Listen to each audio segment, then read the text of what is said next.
Pero antes de entrar a la carta de los Hebreos, vamos a ubicarnos en el hilo que traemos en la escuela dominical. Hasta ahora, desde que empezamos con estas clases, estamos estudiando todas las cartas paulinas.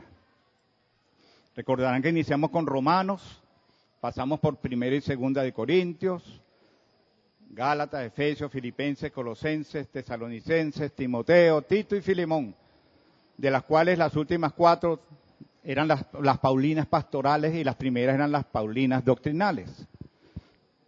No sé y si hacemos un examen para ver.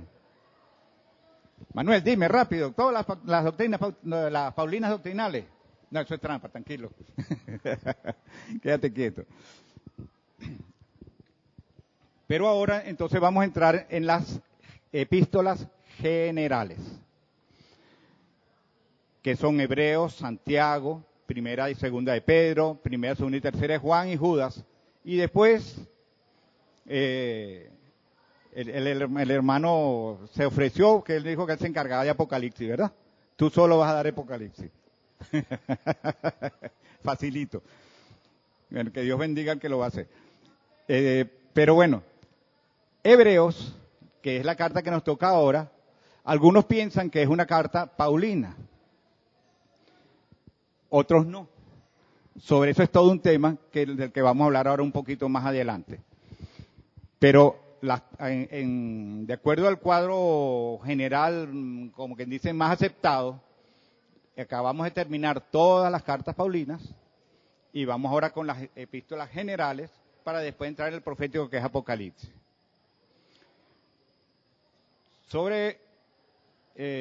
Hicimos una pausa antes de pasar de Filemón, no pasamos directamente a Hebreos, porque se consideró, una hermana hizo la sugerencia y nos pareció correcta y digamos que el desarrollo nos dio a entender que realmente estábamos en lo correcto. Al bueno, esa es mi percepción.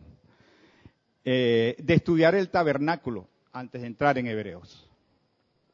Las implicaciones de la enseñanza del tabernáculo son muy grandes, muy fuertes, para toda la verdad del Evangelio y para lo que se habla en el libro de Hebreos. Yo lo poco que sabía del tabernáculo, porque ahora me doy cuenta que sabía muy poco, con estas clases y el repasarlas y estudiarlas y darle vuelta, todavía estoy digiriendo, todavía estoy haciendo la digestión de todo el significado, de todo lo que hay allí, de todo la implicación que tiene, en todo lo que es este plan de Dios desde Génesis hasta Apocalipsis. Parece mentira, pero entre más lo pienso, eso cada vez es más extenso. Cada vez me doy cuenta de su influencia en todas las áreas. Y es cuestión de estudiar, repasar, volver a ver, chequear las citas y darse cuenta bueno, de verdad yo no tengo palabras. Cuando estaba escribiendo esto también no encontraba cómo decir ciertas cosas. Intenté hacerlas aquí, perdonen si suenan un poco raras, pero es como un esfuerzo de tratar de comprender para mí lo extraordinario y magnífico que es lo que Dios hizo con el tabernáculo dentro de todo este proyecto. La verdad que también creo que eso solo lo pudo haber hecho Dios. Algo que trasciende durante tanto tiempo sin perder hilo y sin perder importancia y valores y que esté vigente todavía simplemente es extraordinario.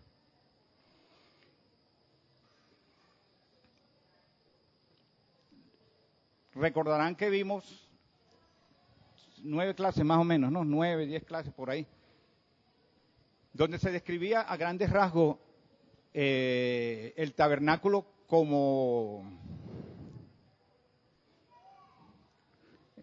Llegué a pensarlo de esta manera. Es como el que está vendiendo una propiedad y le muestra, mira, aquí está la propiedad, mira, está al borde de la calle, mira, tiene esto, tiene estas comodidades, tiene este equipo y tiene estas cosas, y aquí vive este señor, el sacerdote, que hace estas cosas. Pero resulta que todo eso tiene mucho, mucho, mucho más valor todavía cuando uno lo va estudiando poco a poco y ve todo lo que relaciona el valor de la propiedad se dispara, pues. La propiedad vale mucho más, y significa mucho más que lo que se puede ver a simple vista. Hicimos un paseo por su estructura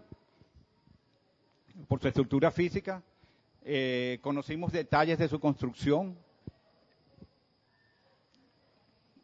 el significado, quiénes podían entrar, qué hacía el sacerdote adentro, por qué los muebles estaban en la disposición, porque tampoco es que lo ponieron donde a uno le pareciera más. ¿Saben que hay personas que les gusta cambiar los muebles a cada rato? Que se aburren, no, no, voy a ponerlo para acá, no, voy a ponerlo aquí, no, voy a ponerlo acá. De pronto pone el sillón frente a la puerta y después se da cuenta que no puede abrir la puerta y la quita. Pero les encanta estar cambiando los muebles de lugar. Aquí no. Y una razón simple así, que no es, digamos, teológica, pero es que la posición tiene un significado y un valor eterno. Por eso no se puede cambiar. Porque es el mismo valor. No le puedes cambiar el valor. No le puedes cambiar el uso. Eso es permanente. Eso es eterno. Y eso tiene que ver con la vida de nuestro Señor y la nuestra. Yo sé que la clase es de Hebreos, pero es que esto tiene que ver. Esto tiene mucho que ver. Los muebles. ¿Por qué los muebles? ¿Por qué de esa manera? ¿Por qué se hacía lo que se hacía? ¿Por qué se restringía el paso al patio, al atrio? Después se restringía más hacia el lugar santo. Y ni hablar del lugar santísimo. Hay cosas que vienen a la mente, hay cosas que tienen sentido y cosas que no tienen sentido.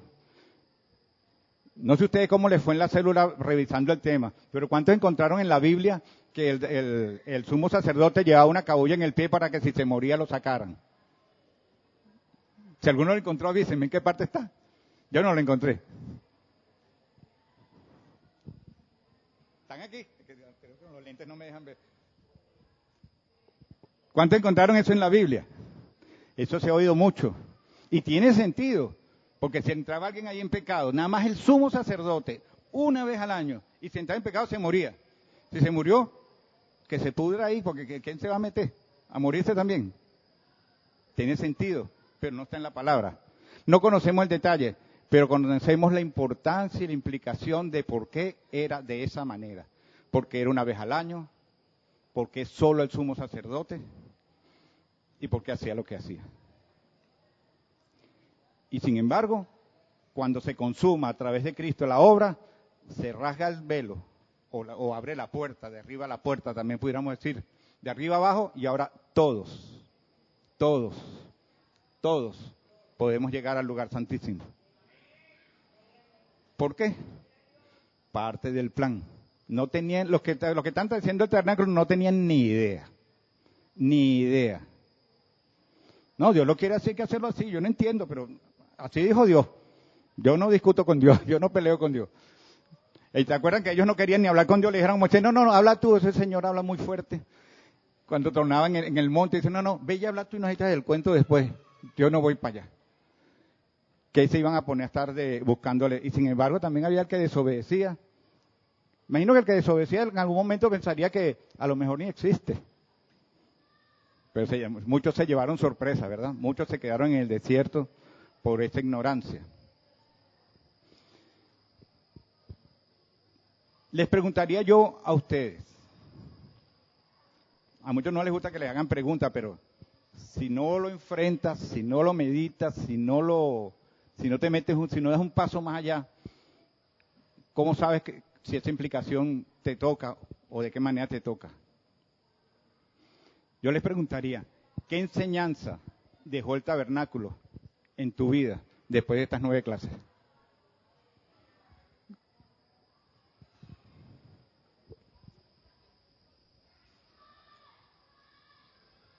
Vamos a repetir las clases. Porque parece que no llegó.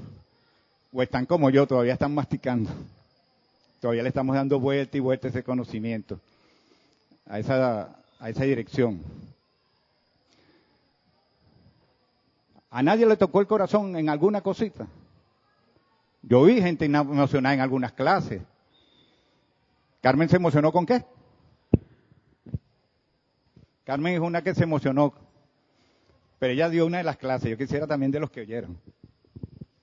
Bueno, mis amados, como dice Pedro, sí, me emocioné muchísimo. Tanto que a lo mejor tuve mucho traspié dando mi clase porque estaba en exceso emocionada.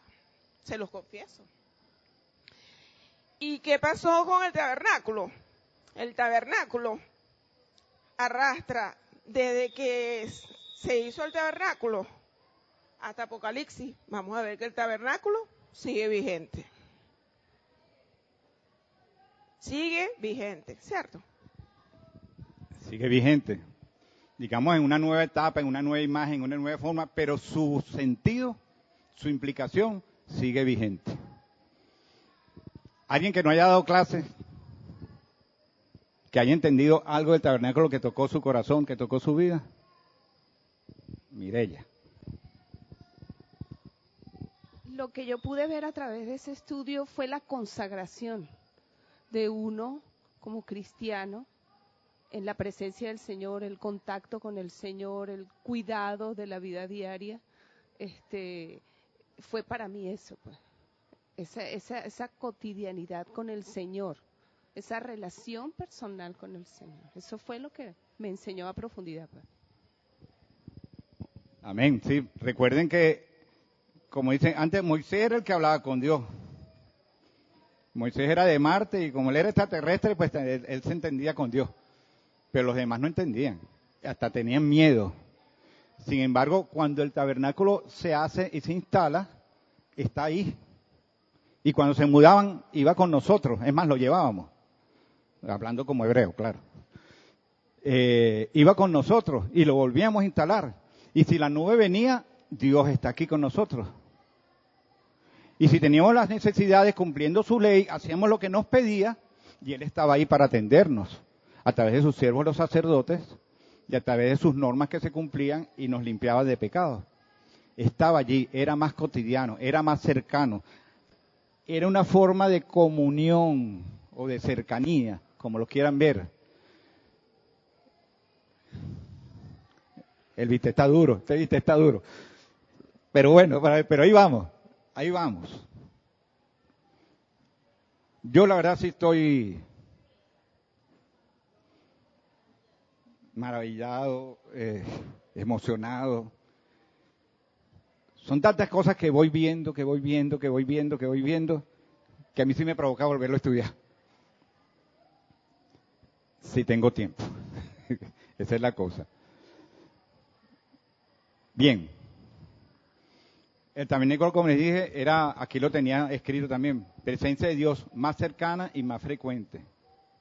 Allí teníamos una redención por periodos, porque era como, imagínate que tú tienes una sola ropa, y como la manchaste toda con el pecado, fuiste a la lavandería ahí que está en el tabernáculo, te la lavaron, te la limpiaron, te la pusiste, y no sé cuánto tiempo podías tenerla limpia, porque hasta el próximo año era que podías limpiarla otra vez.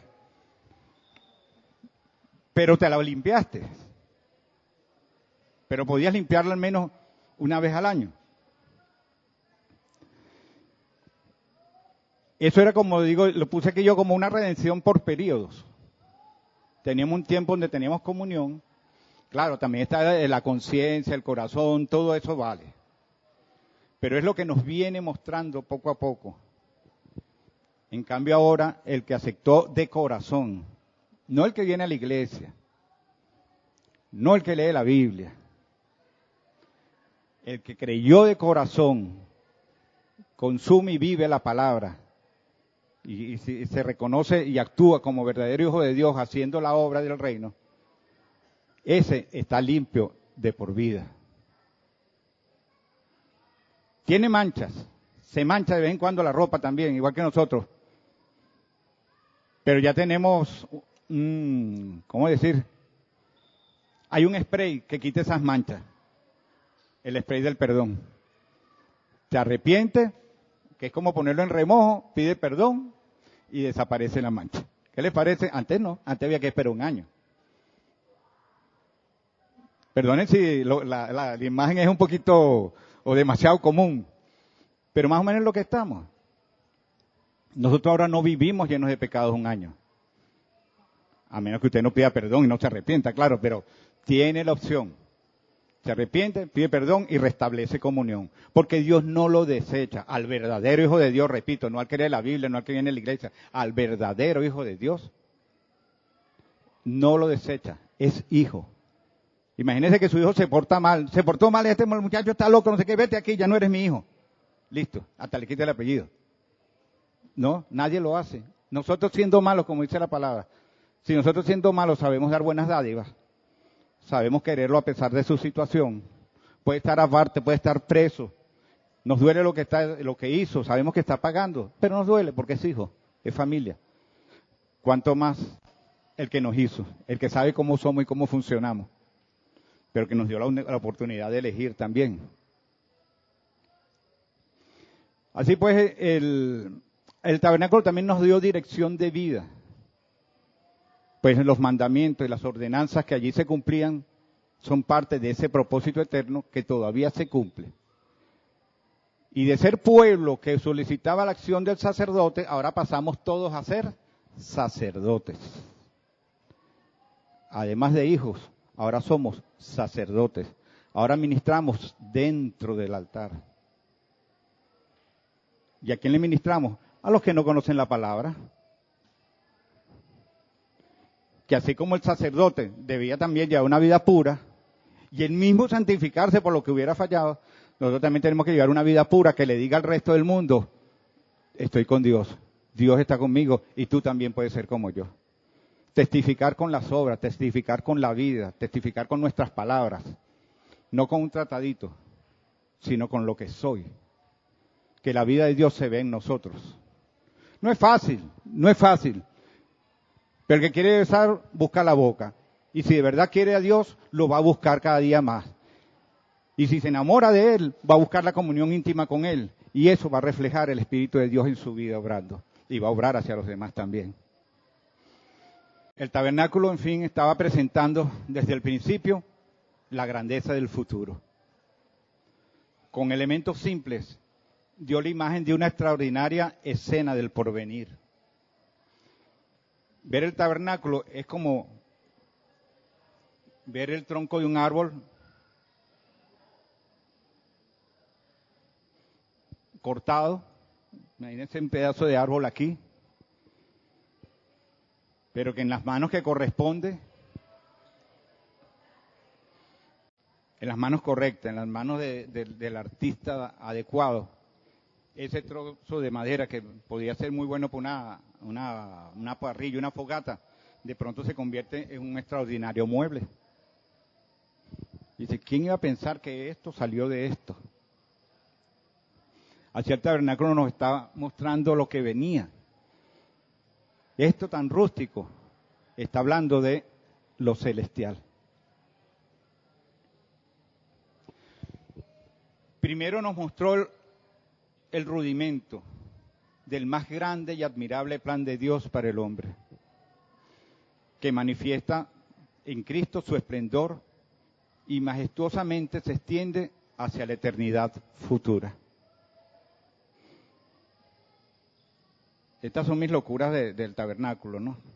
Tratando de entender todo lo que abarca. Se los repito por si no se entendió, que yo todavía le cambiaría más cosas. El tabernáculo primero nos muestra el rudimento del más grande y admirable plan de Dios para el hombre, que manifiesta en Cristo su esplendor y majestuosamente se extiende hacia la eternidad futura. Ahora en Hebreos, el Espíritu Santo nos determina una vez para la relación que existe entre lo nuevo y lo antiguo, para poder comprender cómo las sombras del régimen preparatorio han tomado sustancia y forma final en la persona del Hijo, quien como Dios y Señor es superior a todos los grandes siervos de Dios que se presentan en el Antiguo Testamento. ¿Y de qué manera el orden material y temporal, lo tangible y lo sensorial, se ha transmutado en el orden espiritual y permanente por la potencia que emana de la resurrección de Cristo. Vamos a entrar entonces en la epístola a los Hebreos.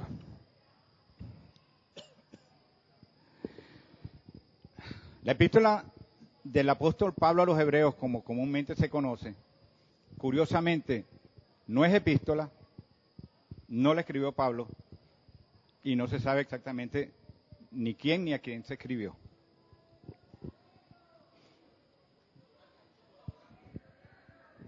Hay una cantidad de teorías.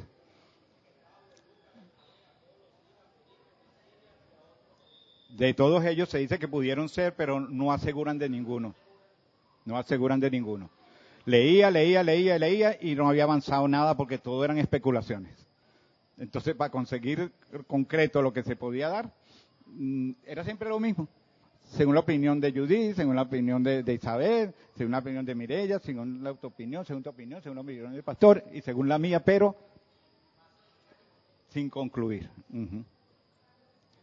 Entonces, ¿qué pasaba aquí? Bueno, la carta de San Pablo a los Hebreos, es erróneo decir que es de San Pablo, pues según el punto de vista predominante en la actualidad, no fue escrita por Pablo de Tarso. No es una carta, sino es más bien un sermón. ¿De dónde se deduce esto? No me inventé los comentarios, porque como les dije, cada uno tiene su comentario, su forma de ver las cosas, pero todos coinciden en que la forma en que está escrita no es la de una carta. Y cuando lo leamos ahora, que lo vamos a estudiar, y lo leemos en nuestra casa, se van a dar cuenta que la forma en que se arman las cartas de Pablo no es la misma como se armó esta comunicación que se hizo a los hebreos. Es más bien un sermón. En alguna parte por ahí habla de esta breve exhortación. El que la escribió dice esta breve exhortación. Y en términos generales no está dirigida a los hebreos, sino a comunidades cristianas en las que había ciertos números de conversos procedentes del judaísmo. ¿Y por qué entonces se decidió que a los hebreos? Bueno, en el transcurso vamos a ver por qué decidieron decir los hebreos. Sí les puedo adelantar que el tema que se toca, conocía muy bien el trabajo del tabernáculo, que es el mismo trabajo que se hacía después en el templo. El templo era el tabernáculo establecido, fijo. El tabernáculo era cuando ellos eran nómadas. Cuando se establecen que ya son sedentarios, pues tienen su edificación. Allí se hacía el mismo servicio que se hacía en el tabernáculo, se hacía en el templo. Y se hará en el templo futuro. Pero era el mismo servicio, y para conocer eso y entenderlo, pues tenía que ser alguien que de alguna manera vivía esa ley. Vivía con los hebreos, vivía con los judíos. Así que, bueno, por ahí van las cosas, ya va. La carta se entendiera, pues tenía que ser gente que entendiera de lo que se hacía en el templo, del trabajo sacerdotal y de los mandamientos de Dios, todo lo que vivían los judíos. Así que de alguna manera tenían que tener conocimiento de eso. Y por eso piensan que si no eran hebreos, fueron hebreos o estuvieron relacionados con los hebreos. Y de cualquier forma, también me estoy adelantando, pero de cualquier forma también la idea era que entiendan que lo que vivimos ahora estaba anunciado desde antes. Y se empezó a comunicar, como estamos hablando ahorita, en el tabernáculo. Y todo eso implica algo. Y el creyente de ahorita, aunque no haya sido hebreo, ese camino tiene validez con los ajustes que se hicieron en el nuevo pacto para nuestra vida ahora, aunque nunca hayamos sido hebreos, aunque nunca hayamos vivido el cumplimiento de la ley como lo vivieron ellos.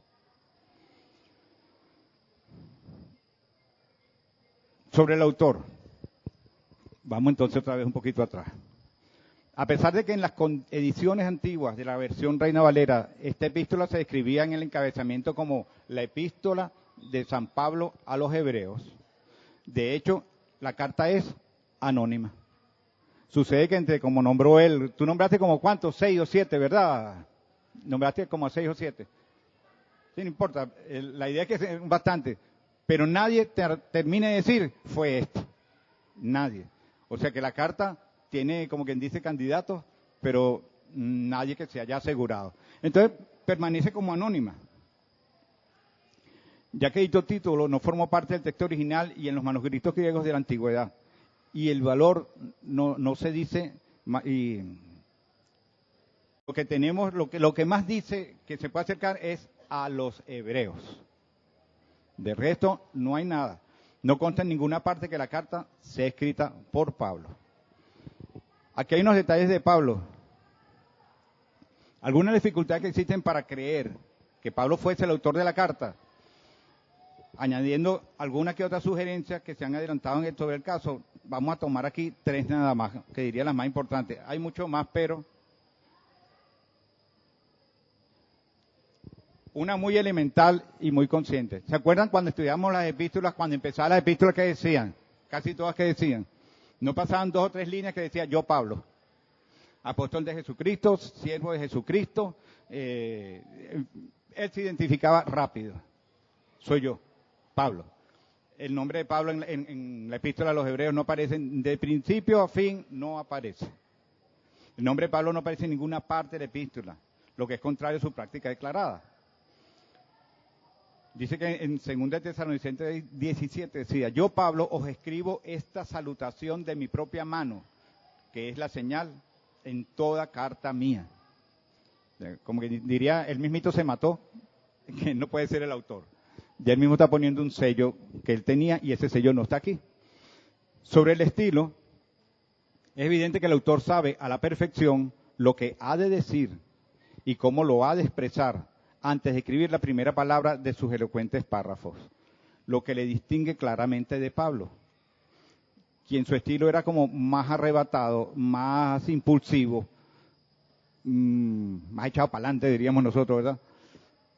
Bien que ordenado en sus razones, porque no tampoco es que era loco, aún en el gran tratado doctrinal de los romanos, él mantiene su claridad y su orden. De hecho, los romanos es tomada como una de las cartas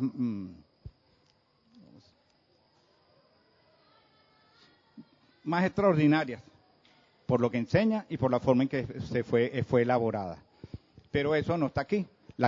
Este sermón o esta carta no. Este sermón fue muy bien elaborado, quien lo hizo sabe muy bien lo que estaba haciendo, conocía muy bien toda la parte de la ley, conocía todo el rito y todo el proceso del tabernáculo, pero no era Pablo. Lo hizo muy bien, pero no era Pablo. Vamos a hablar de la evidencia interna que hay sobre este mismo punto. La presentación de los grandes temas del nuevo pacto y la terminología que se usa en la carta de los Hebreos es completamente distinta a la que usaba Pablo. Es verdad que hay absoluta identidad en el fondo de las enseñanzas y que Pablo estaría completamente de acuerdo con todo esto. Pero los aspectos que se tratan son muy diferentes. Por ejemplo, Pablo pensaba en términos de la ley moral, de su cumplimiento en la cruz, para la justificación del pecador. Eso está bastante detallado en Romanos, ¿verdad? Donde nos habla muy bien de lo que es la justificación.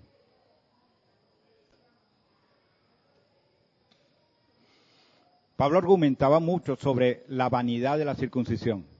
Se recuerda también que, claro, los judíos lo perseguían. Donde él convertía gente, llegaban los judíos después a tratar de robarles la palabra y judaizar a los creyentes. Todo eso está muy bien, pero tienes que circuncidarte. Decían los judíos, claro. Y entonces Pablo siempre estaba sobre eso. La circuncisión es vanidad, no tiene sentido. Pablo subrayaba que la nueva vida del creyente surge de su identificación, de la identificación de cada uno de nosotros o de cada creyente con la muerte y resurrección de Cristo. Más nada. Esa es nuestra vida. La vida nuestra es Cristo. El Cristo que venció en la cruz, el Cristo que murió y resucitó. Esa es nuestra vida. Pablo le hacía fuerza a eso. Y también Pablo se gloriaba en ser el apóstol a los gentiles. Siempre lo dijo, siempre lo señaló y defendía su apostolado. Porque así como perseguían para llevar atrás a los nuevos creyentes, judaizarlo, también le decían que él era un falso maestro, que él no estaba en lo correcto, que él no era apóstol y esa serie de cosas, ¿no? Aquí no las estoy entrando más en eso porque quizás eso lo van a tocar los hermanos cuando entren a cada tema, capítulo por capítulo de la palabra, ellos se van a desarrollar más. Yo solo se los asomo. En cambio, el autor de Hebreos, en contraposición con estas características de Pablo, tiene delante siempre las instituciones levíticas y el sacerdocio. Y no hace ni una sola referencia a la circuncisión. Él no habla de circuncisión. Que te circuncide, que no te circuncide, ese no es tema para el que escribió la carta. Entonces, imagínense ustedes, tanto que Pablo defendió y peleó con eso, y aquí ni siquiera se nombra.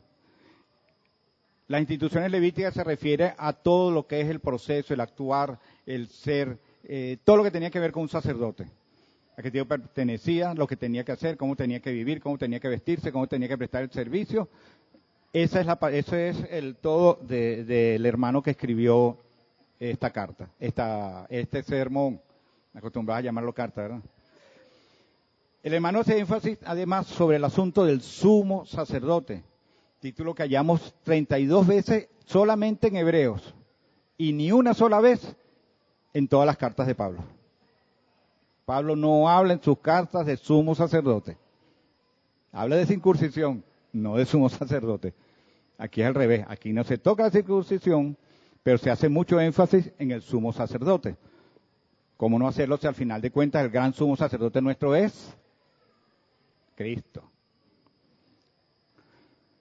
Cristo se presenta a sí mismo como la consumación, mejor dicho, de acuerdo al escritor, Cristo se presenta como la consumación de todo cuanto se simboliza o se simbolizaba en el régimen levítico. Lo que estábamos hablando, la significación del tabernáculo y del proceso que se llevaba a cabo en el tabernáculo. No es solo la construcción, es lo que allí había. Era para lo que servía y lo que allí se hacía. Todo eso habla del futuro, todo eso habla del plan de Dios. Y no hace ninguna referencia al mundo gentil. Pablo, él se gloriaba de ser el apóstol a los gentiles. Él fue enviado a predicar fuera de Israel. Y no habla para nada del mundo gentil. Él está hablando a unas personas, haciéndoles ver que lo que tenemos es mejor que lo que había antes. Eso también lo vamos a ver más adelante. Entonces, así, ven cómo se va descartando la posibilidad de que Pablo sea el autor. Esa es la evidencia interna. Vamos ahora a la evidencia externa. Estamos todavía discutiendo sobre el autor. La evidencia externa de los primeros siglos es contraria a la idea de que Pablo fuese el autor de la epístola. ¿De qué manera? Hubo muchas discusiones y cosas, pero el impulso más fuerte fue San Jerónimo en el año 420 después de Cristo y 10 años más tarde San Agustín, que se cundió la costumbre de hablar de la epístola como de Pablo. Ellos dos influyeron mucho para que fuera así. Sin embargo, esto lo dicen los que estudiaron eso, no crean que yo me metí a estudiar toda la biblioteca, que me fui al pasado, me metí en Alejandría y tuve, pues no, olvídense de eso. Demasiado que buscar, demasiado que leer. Vamos a los comentarios. Estos dos próceres en sus estudios serios admitían la duda sobre esa cuestión que afirmaban. ¿Será que era lo que más les parecía? Pero no están completamente convencidos. Sin embargo, influyeron tanto que quedó escrito de esa manera, la epístola de Pablo. Y resulta que en estos análisis fuertes no hay evidencia de que Pablo sea quien la escribió. Además de eso, hay unas sugerencias. De las muchas que ha habido, diversas sugerencias, las tres que se revisten de mayores visos de probabilidad son sobre otros autores, son ¿qué? Que el autor fuese Bernabé. De todos los que nombraste, este comentario habla de tres que, como quien dice, que se acercan más a que pudiera haber sido ellos. Uno fue Bernabé. ¿Por qué Bernabé? Bueno, dice que Bernabé estaba íntimamente identificado con la iglesia de Jerusalén y que aún siendo él judío de la dispersión, él estaba por Chipre, ¿se acuerdan? La isla que está ahí por debajo de Turquía. era levita por descendencia, de modo que estaría muy compenetrado con todo el oficio levítico. Lo conocía muy bien. Otro posible autor, de los que se especula, es que el autor fuese Lucas. ¿Se acuerdan? Lucas, el médico, el escritor del Evangelio, que también escribió Hechos. Obedece a la idea que adelantó Orígenes, otro hermano de aquel tiempo, que el pensamiento es de Pablo, pero la mano que la escribe es la de otro. Aquí le están dando un poco de cabida a Pablo. No sé qué tanto sea cabida, pero los dos estaban hablando de lo mismo. Distintos aspectos, pero los dos estaban hablando de lo mismo y los dos están en la verdad. Así que también es lógico que se parezca. Pero igual no se puede llegar a ninguna conclusión. El pensamiento de Pablo, pero que la mano que le escribe es de otro. Y Lucas, pues, era el compañero de Pablo, incluso estuvo tiempo con él en la cárcel, de visita. Lucas estaba de visita, Pablo estaba preso. Pero Lucas estaba de visita. Y el otro, que de los nominados para el autor de Hebreos, que fuese Apolo. Este hombre sabio, elocuente, tan versado en las escrituras del Antiguo Testamento, bien habría podido escribir tal carta. Y entre otros, además, Lutero, estos apoyan que, entre otros, Lutero y el doctor Farrar argumentan en ese sentido, que Apolo podría haber sido uno de los autores. Bueno, dejando ya claro que no se sabe quién la escribió, vamos a la autoridad del libro de Hebreos. Me costó mucho sacar lo poco que saqué, porque con las otras cartas pues había un territorio, un pueblo, una historia de ese lugar, de esa ciudad, y bueno, no era más fácil buscar la ubicación geográfica, el contexto histórico, cultural, político, religioso, pero como aquí no hay pueblo, en tal caso serían los mismos hebreos, pero aquí no hay pueblo, no hay autor, esos contextos no encajan, no los puedes definir, porque tampoco se sabe a quién le escribió realmente o dónde estaban a quienes le escribió. Entonces, ¿qué conocemos de los hebreos? La influencia del lugar, no sabemos dónde estaba. Así que lo único que conocemos es lo que conocemos de la palabra, cuál era su costumbre en base a cómo se desarrollaba la vida del tabernáculo o del templo.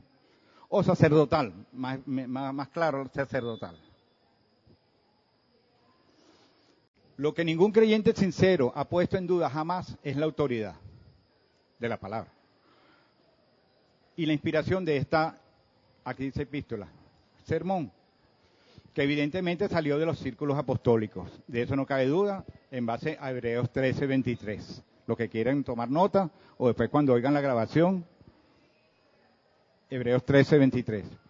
Y que lleve impreso el sello de la inspiración divina en cada versículo. Nadie duda de eso. Como hemos hecho ver anteriormente, las verdades adelantadas concuerdan exactamente con lo demás de la enseñanza apostólica. Bien que el punto de vista sea tan especial. La idea es que nada de esto choca con todo lo que se viene estudiando y que se conocía de las epístolas anteriores y de lo que es la vida del Antiguo Testamento y del Nuevo Testamento. En cuanto a los lectores, o sea, los destinatarios de esta carta, los que recibieron esto,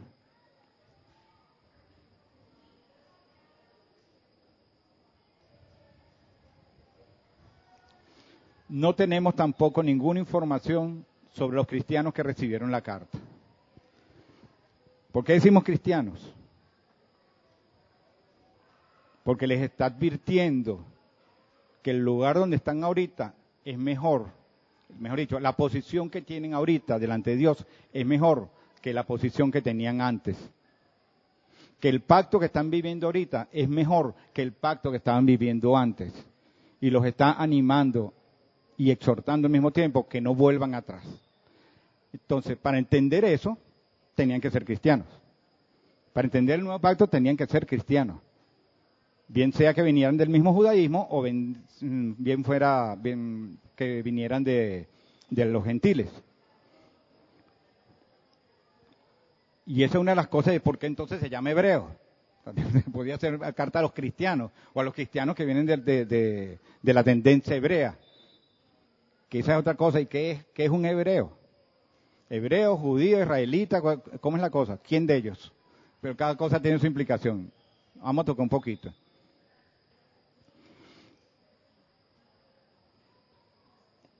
No hay ninguna información sobre los cristianos que recibieron la carta, el sermón, aparte de las referencias que contiene la misma epístola. Y aquí entramos en los detalles. En la epístola no se nombra el lugar donde residían. No se sabe. El único lugar que se nombra y directamente es que dice, los de Italia los saludan. Entonces, da como para pensar que entonces no estaban en Italia. No sé. Ellos tampoco saben, yo menos. Por la referencia de Hebreos 2:3, sabemos que la iglesia en cuestión había recibido el evangelio de boca de apóstoles, por la línea clara de su doctrina. Estos creyentes habían pasado ya por muchas persecuciones por causa del evangelio y estaban en peligro de deslizarse. Eso está en Hebreos 2:1.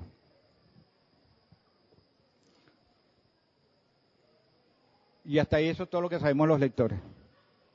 No se sabe más. Hay en YouTube hay un lugar que se llama Proyecto Biblia. Y cuando habla del contexto el contexto histórico de los hebreos, ellos hablan de que en un momento dado vamos a llamarlos los hebreos que estaban, o los cristianos que estaban, eran los dos, últimamente eran los dos, eran hebreos y cristianos, que estaban viviendo en Roma, por cuestiones político-religiosas, el emperador empezó a tener problemas con ellos, porque habían discusiones entre los cristianos y los hebreos, o más bien los judíos. Ese alboroto no le gustaba al emperador y se me van todos de aquí. Mandó a sacar todo el mundo de la capital de Roma. Muere Claudio, creo que se llamaba, y viene Nerón.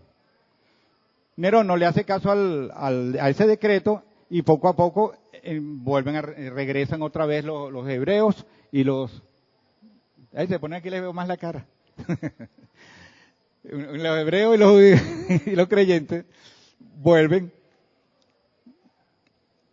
Pero cuando la situación empieza a ponerse también un poco difícil, y Nerón que le metía un poco se le volaban ¿ustedes me entienden? Un día hay un incendio y entonces le echa la culpa a los cristianos, que era un grupo minoritario. Dicen que eso lo incendió él mismo, yo no sé, yo no estaba allá. No sé si alguno de ustedes se acuerda de eso, pero yo no estaba allá. Y le echa la culpa a los cristianos. Todo el mundo contra los cristianos.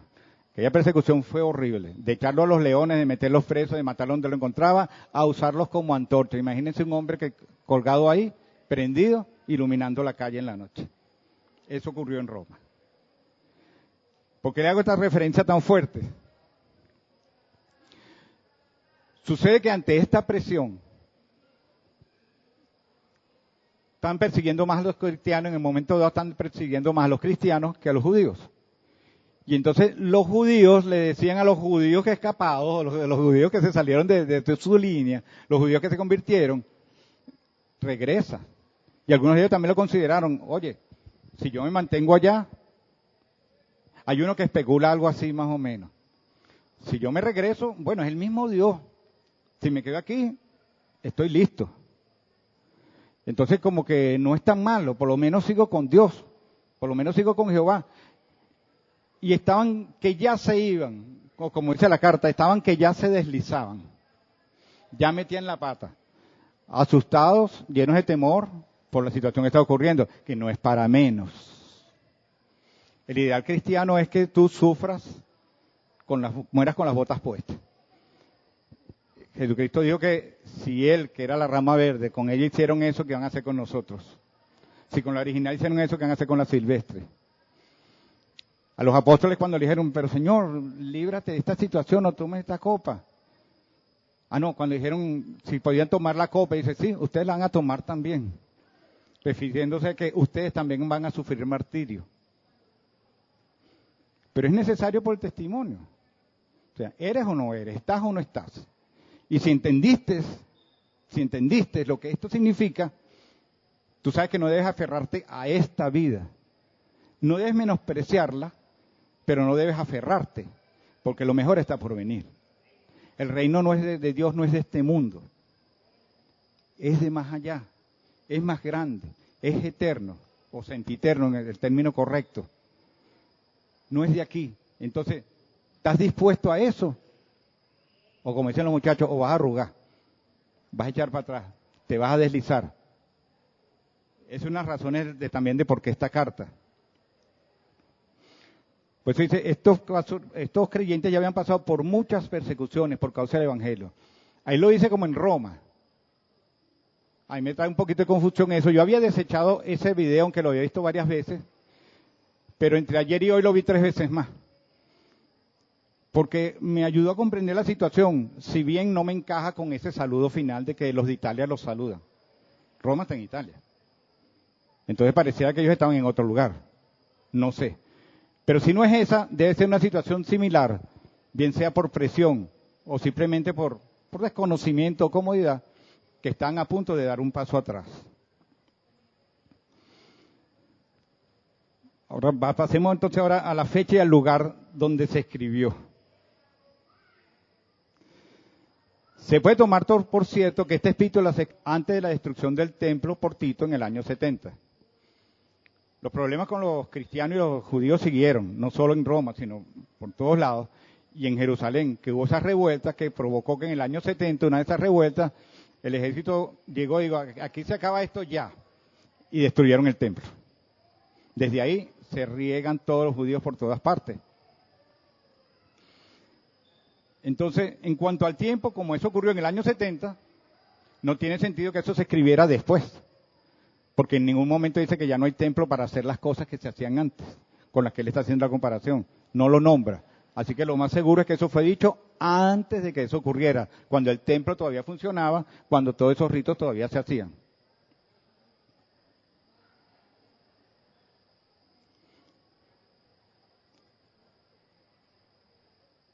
Y lo más importante es que si no existiera templo, entonces ¿para qué querías volver al sistema levítico antiguo si no había ni dónde hacerlo? Hubieran tenido que construir un tabernáculo nuevo otra vez.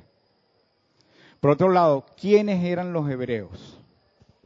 Uno de los nombres con los que llamamos a todos los de allá, judío, israelita, hebreo. El sionista es un término más moderno y tiene que ver más con la política de Israel que con su origen. Hebreo es una palabra que fue atribuida por en la Biblia, por primera vez al patriarca Abraham, que significa el que viene de la otra orilla, o los que cruzaron, los que vienen del otro lado, puesto que Abraham cruzó el río Éufrates cuando salió de Mesopotamia para trasladarse desde Ur a la tierra cananea, que es la tierra que tiene Israel ahorita. Algunos también hacen mención a cuando salieron de Egipto y atravesaron el Mar Rojo. También vinieron del otro lado para establecerse allí. La ocasión y el propósito de la epístola. Vamos a ir ahora sí un poquito más rápido. Se trata de un grupo, al parecer, de cristianos judíos, como ya comentamos antes, y su peligro fue el de menospreciar la suficiencia de Cristo para volverse todos hacia el judaísmo. Como grupo estaban en peligro de una apostasía manifiesta, por la que negarían el evangelio, dejarían la iglesia y volverían a ser redil de Israel. Entonces ya la iglesia dejaría de ser. No hay creyente. No hay creyente en el nuevo pacto, quiero decir. Por una parte la presión de los judaizantes para regresar a los rudimentos y por otra las persecuciones de las que ya hablamos hace un ratico. Hacía falta, hay quien dice, hacía falta la epístola que estamos estudiando y la destrucción del templo para que el cristianismo entre los judíos se desligara de una vez para siempre del ritual del templo. No se desligó del todo, pero ayudó mucho. Ya no había templo donde hacer lo que se hacía. El autor admite plenamente, recuerden que todo esto son opiniones porque no hay certeza cierta de estas cosas. Lo que le da más autoridad a esto es ver que no hay lucha entre lo que él expone en su carta y lo que expusieron los apóstoles. Disculpen la insistencia, pero esto es lo que hay y es lo que más puede definir esta carta. El autor admite plenamente todas las glorias del antiguo régimen, pero llegada la sustancia, la sombra puede pasar. O sea, ya viendo a Cristo, entendemos que aquello era sustancia nada más. Era sombra, ahora tenemos la sustancia. La excelencia de Cristo, pues la parte positiva del argumento consiste en una hermosa presentación de la absoluta preeminencia de Cristo en su obra, donde vemos que cuadra con los apóstoles. En su obra mediadora, en contraste con todos los personajes y sombras del antiguo régimen, basándose esta preeminencia en la calidad de su persona y la perfección del sacrificio que ofreció. La palabra clave en Hebreos, y ya vamos terminando, es mejor o más excelente. Y yo diría mejor todavía es superior que. Van a encontrar muchas veces esta palabra, es mejor, es más excelente, es superior. Y en líneas generales, pues la epístola consta, que lo van a desarrollar los hermanos, cada uno en su oportunidad, que el Hijo es superior a los profetas, que el Hijo es superior a los ángeles, que el primer aviso solemne es el primer aviso solemne contra el peligro de deslizarse. El Hijo es superior a Adán y es el Señor de la nueva creación. El Hijo es superior a Moisés. El Hijo es superior a Josué. Cristo es el sumo sacerdote y más excelente. Es el sumo sacerdote establecido según el orden de Melquisedec. Es el tabernáculo permanente y el mejor pacto. Es el verdadero ministerio de Cristo en el verdadero tabernáculo. Es el sacrificio perfecto a la luz del Salmo 40. Les recomiendo que lo lean. Es una exhortación a la paciencia y a la fe. Es el camino de la fe. Es el camino de la disciplina y del santo temor. Y es la conducta del peregrino de la fe. Y cierra la palabra con una cantidad de amonestaciones que estaba repasando esta mañana mismo, ese capítulo 13. Y yo creo que cada dos versículos se puede sacar un mensaje. Es impresionante todos los consejos que hay allí. Y con eso concluimos la carta a los Hebreos. Espero que sea de bendición para todos, que nos ayude como introducción y como panorama para este nuevo recorrido que vamos a tener en la carta de los Hebreos. Les recomiendo encarecidamente, vengan temprano, escuchen.